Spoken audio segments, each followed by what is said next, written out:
What went into your decision to go to the G League and play with the Ignite and bypassing college? First of all, thank you for having me here. Um, my main goal was to get to the NBA, and the fact that I can be one step closer, it was just a big factor in me going to the G League instead of college. And it's just my path. It's what I wanted, and I want to compete at the highest level. You became the youngest pro in the history of American basketball. What did that mean to you? Uh, when I was little, my mom always told me to always be a leader and never a follower. So I feel like I'm a trailblazer to most young guys in the world right now, just because of this one decision. It's bigger than me. Right, and Mom, you're sitting next to Scoot. What was your take when your son told you he wanted to do this? When you guys talked about being a leader, what did you feel about his decision and how he went about it? So the leadership conversation came at like 2 days old.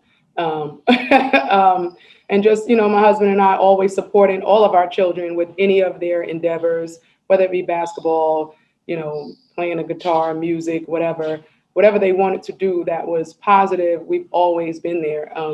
So just being that support system for him, making sure that we aligned him, making sure his grades were on point, because that's a rule in my house, books before ball.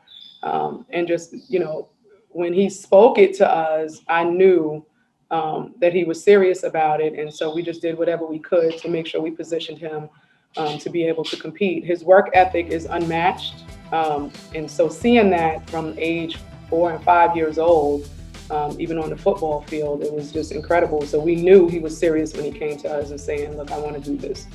When you hear that your son is the youngest player in professional basketball history in America, what does that make you feel? What do you think? What comes to your mind? My husband and I, we had the conversation. We're at ground zero. We right at ground zero right now. So everything that's historically done means nothing. We're going to go ahead and he'll continue his regiment, what he's been doing, and keep working hard, and we're right back at it. School, what does ground zero look like to you, man? Uh, Back like when I was in eighth grade, where nobody really knew me, so I just keep that mindset and go from there, and I just work my hardest. This season's going to be crazy.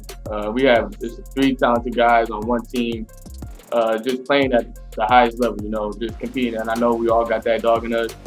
So I just can't wait to step on the floor with those guys and go at it with each other. If it wasn't the G League, where do you think you would have went?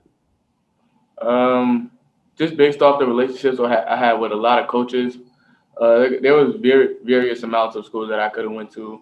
But I feel like my top two was probably Georgia, UGA, or Auburn. How much was being in the gym and working really instilled in you early and something that you still hold right now? The fact that one day that is going to be my job. So if I can get used to it now, with everything else going on, I feel like I can continue to do it and go my hardest every time. When you look at the league right now, which players do you model your game after? Well, me now. It's a good point. When you weren't a professional, when you weren't going to the G League, which players did you look at when you were coming up in high school? Definitely Russell Westbrook or Damian Lillard.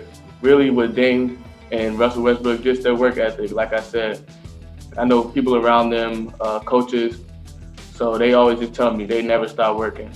Whenever they go 110% every time. So I just install that in my head, and like I said, every time I step on the floor. As you were going along this process of deciding which route you wanted to go, whether it was college or go pro, was there ever any party that was scared of the pro path, or when you started to really become comfortable with it, you kind of left that feeling behind you? Honestly, I feel like I would always be a pro, whether it was football or basketball, just based off my work ethic. And I had a God given talent to me, so I use that to my advantage. I use that to my advantage. So, and then the gym next play 360, I came in here every day and worked my butt off. So, I mean, when I was in ninth grade going to 10th, I just had that dog, and going from there, we here now. So